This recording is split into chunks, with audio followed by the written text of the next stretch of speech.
Hello and welcome to कैद आज़म फ्यूनियन। ये आप परिंदा देख रहे हैं।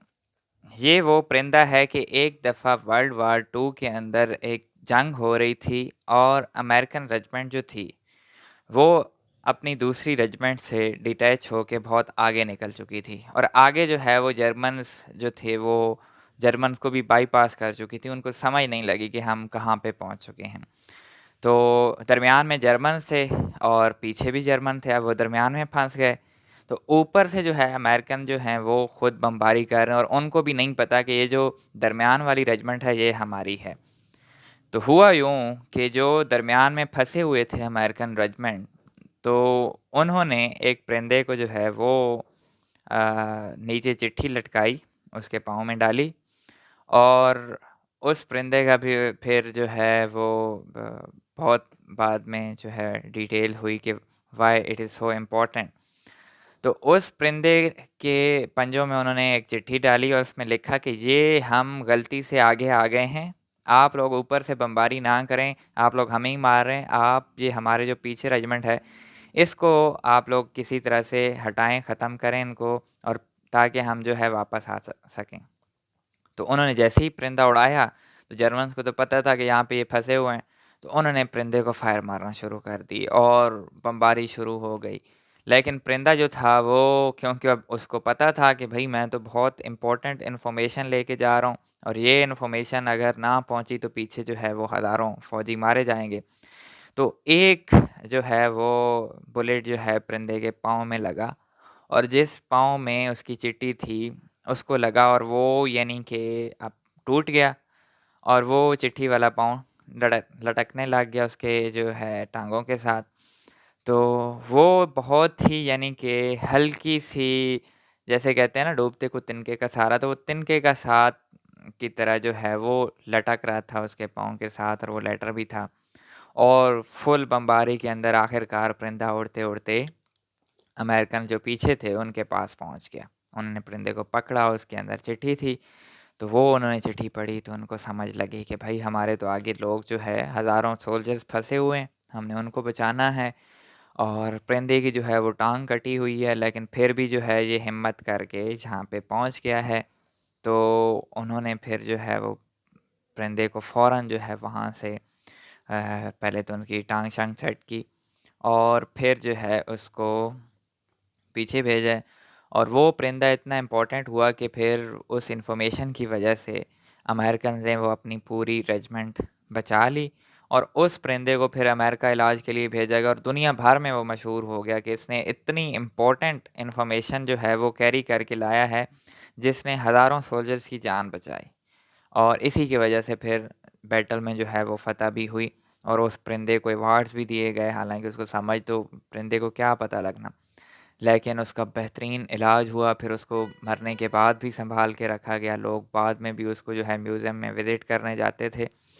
तो उस परिंदे ने ऐसा क्या काम सरअंजाम दिया जो कि उसको हीरो बना देता है। तो उस परिंदे ने एक छोटी सी इन्फॉर्मेशन ली और वो एक जगह से लेके दूसरी जगह जगह पहुंचाई और उस इन्फॉर्मेशन ने पूरी बैटलफील्ड का नक्शा बदल दिया। This is what this book is about, कि इन्फॉर्मेशन कितनी ज़्यादा इम्पोर्टेंट है और इंसानों की तारीख में इन्फॉर्मेशन ने किस तरह का रोल प्ले किया है। तो ये आई गेस वही इसी तरह इसी वजह से परिंदे की ऊपर फ़ोटो है, क्योंकि पुराने ज़माने में जो है वो परिंदे कबूतर ही इन्फॉर्मेशन पहुंचाते थे। युval नोह हरारी साहब की एक और best selling book Nexus a brief history of information networks from the stone age to AI, ये बुक रिसेंटली रिलीज़ हुई है। और ये जो है, जो मैंने आपको स्टोरी सुनाई बेसिकली वो इसी बुक के अंदर से जो है वो मैंने निकाली है।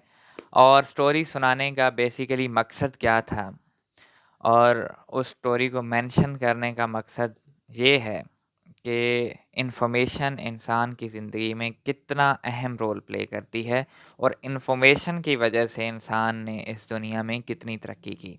और इसी इन्फॉर्मेशन को जो है हरारी जो हैं वो इस बुक सारी में डिस्कस करते हैं कि how information shaped human civilization. और जो सारी डिटेल हैं वो बेसिकली डिफरेंट एस्पेक्ट्स को लेके इंफॉर्मेशन की इम्पोर्टेंस को डिस्कस करती है ये बुक। और ये अभी से ही बेस्ट सेलिंग है और बहुत सी आवाम फिर इसको रिकमेंड कर रही है कि शायद ये CSS के लिए बहुत ज़्यादा इम्पोर्टेंट है, लाजमी बात है, बहुत इम्पोर्टेंट है, पढ़नी चाहिए। मुख्तलिफ चैप्टर्स हैं इसके अंदर और डिफरेंट इश्यूज से जो है वो डील करते हैं। फिर जो है अ, अगर आप लोगों ने सारी बुक नहीं पढ़नी तो आप कुछ चैप्टर्स हैं जो कि बहुत ज़्यादा इम्पोर्टेंट हैं, जो पढ़ना ज़रूरी है। पहला है decision, a brief history of democracy and totalitarianism. फिर है जी democracies can we still hold a conversation. फिर है totalitarianism, all powers to algorithms. फिर जो है सिलिकॉन कर्टन, ग्लोबल एम्पायर और ग्लोबल स्प्लिट। ये चैप्टर्स जो आपने लाजमी पढ़ने हैं। बेसिकली नेक्सस जो है ये स्टोरी सुनाती है आपको कि इंफॉर्मेशन जो नेटवर्क्स हैं पूरी दुनिया में पास्ट सिविलाइजेशन से लेके अब तक वो किस तरह इम्पोर्टेंट हैं, किस तरह ह्यूमन सिविलाइजेशन को जो है वो शेप करते हैं। लाजमी बात है, अगर मैंने कोई चीज़ डेवलप की है और मैं उसकी इन्फॉर्मेशन आगे पास आउट ना करूं तो ये मुमकिन ही नहीं है कि आगे कोई जो है वो उसी तरह की चीज़ जो है डेवलप कर सके। तो बेसिकली ह्यूमन डेवलपमेंट जो है वो सारी इन्फॉर्मेशन के ऊपर बेस्ड है और इन्फॉर्मेशन नॉलेज जितना ज़्यादा जो है वो फैलेगा उतना सबको फ़ायदा होगा। लेकिन ये नॉलेज अक्सर गलत भी हो सकता है। जैसे अब ये जो है वो बाइबल के ऊपर और रिलीजियस टेक्स्ट के ऊपर बहुत ज़्यादा क्रिटिसिज्म करते हैं। वो कहते हैं कि हो सकता है ये जो इंफॉर्मेशन रिलीजियस टेक्स्ट की है, जो क्योंकि ये खुद एथियस्ट हैं तो ये डिवाइन चीज़ों को तो मानते नहीं। तो उन्होंने कहा कि बहुत से लोगों ने मिल के जो है पास्ट में इस तरह की किताबें बनाई हों, फिर उनका एग्रीमेंट हो गया हो कि हाँ जी अब इसके अंदर हम कोई चेंज नहीं करेंगे, ये डिवाइन हो गई और बस ये पास आउट करते जाना है। उनका अपना एक आर्गूमेंट है। इसी तरह बाइबल पे तनकीद करते हैं कि बाइबल किस तरह डेवलप हुई, चेंज होती रही है, वो सारा कुछ। तो इन्फॉर्मेशन जो है वो किस तरह अ, चल रही है। बहरहाल फिर आ जाते हैं इन्फॉर्मेशन का रोल जो है डेमोक्रेसीज़ और टोटलिटेरियन जो रिजाइम्स हैं उनमें क्या है। तो इनके नज़दीक बेसिकली डेमोक्रेसी जो है वो ऐसी गवर्नमेंट है जहाँ पे इंफॉर्मेशन बहुत वास्ट होती है। टोटलिटेरियनिज्म ऐसी गवर्नमेंट है जहाँ पे इंफॉर्मेशन नहीं होती। ये बात मैक्सिमम हद तक ठीक है। डेमोक्रेसीज़ में आपको फ्री इंफॉर्मेशन की एक्सेस होती है, आपको फंडामेंटल राइट्स होते हैं, आपको एक्सेस होती है फ्रीडम ऑफ स्पीच की, आपको एक्सेस होती है आर्काइव्स की, आपको एक्सेस होती है, आप गवर्नमेंट के डॉक्यूमेंट्स को देख सकते हैं। लेकिन टोटलिटेरियनिज्म में आपको वही एक्सेस होती है जो टोटलिटेरियन रिजाइम्स के रूलर होते हैं वो आपको अलाउ करते हैं। यही डिफरेंस है और इसी वजह से ये कहते हैं कि इन्फॉर्मेशन जो है वो शेप करती है कि कंट्री डेमोक्रेसी होगा, टोटलिटेरियनिज्म होगा, अथॉरिटेरियनिज्म होगा, क्या होगा।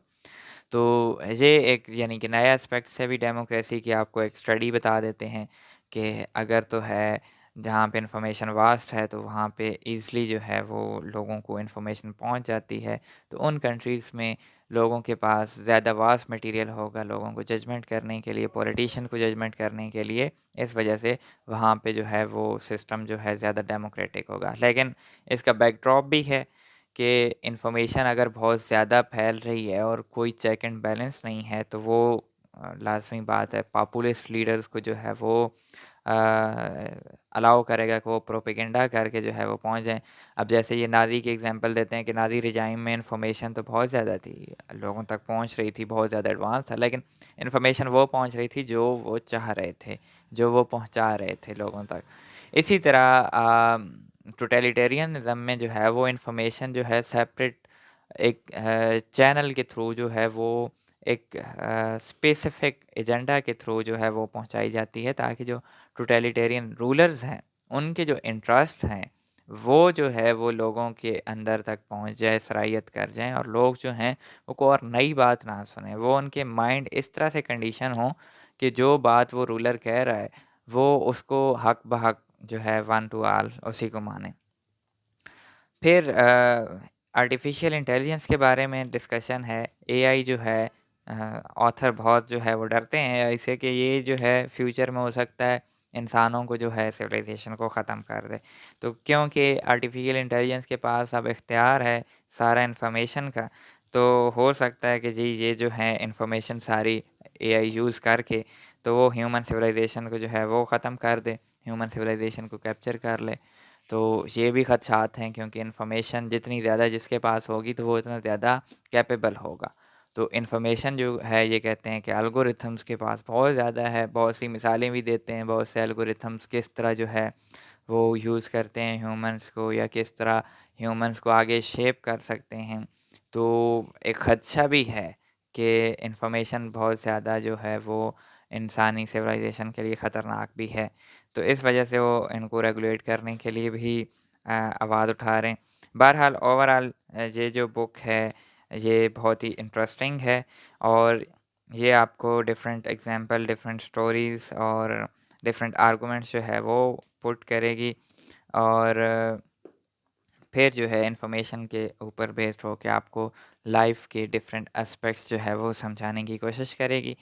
तो ये बुक इंटरेस्टिंग है और इसके लिए ये क्या कहते हैं लाज़मी नहीं है कि आप वन टू ऑल इसके वर्ड्स को मानें क्योंकि I have very big disagreements with his approach to history, क्योंकि इसकी हिस्ट्री जिस तरह ये कहता है कि जी पास्ट में जो है वो इस तरह इंसान आए अचानक से पता नहीं कहाँ से आ गए, फिर उन्होंने ख़ुद चीज़ें बनाना शुरू कर दी और ख़ुद मज़हब भी ईजाद कर दिया और ख़ुद जो है इन्फॉर्मेशन भी बनाने लग गए। तो इनकी मोस्टली जो अप्रोच है वो सपोजिशन अजम्पशंस के ऊपर बेस्ड है। इसके पास खुद भी कोई लॉजिकल आर्गूमेंट नहीं है। यानी कि साइंस का भी कोई लॉजिक जो एग्जांपल देते हैं वो भी लॉजिकल को नहीं देते कि बस ऐसे ही सिस्टम हो गया तो चल गया। बहरहाल everybody has its own view point, लेकिन बहरहाल एक अच्छी कोशिश है और डिफरेंट कंट्रीज़ के बारे में डिस्कशन है। रशिया के बारे में बहुत ज़्यादा इम्पोर्टेंट कि रशिया किस तरह इंफॉर्मेशन को कंट्रोल करके सोवियत यूनियन ख़ास तौर पे वो पूरे एक तकरीबन सेंचुरी तक जो है उन्होंने लोगों को बिल्कुल अंधा रखा।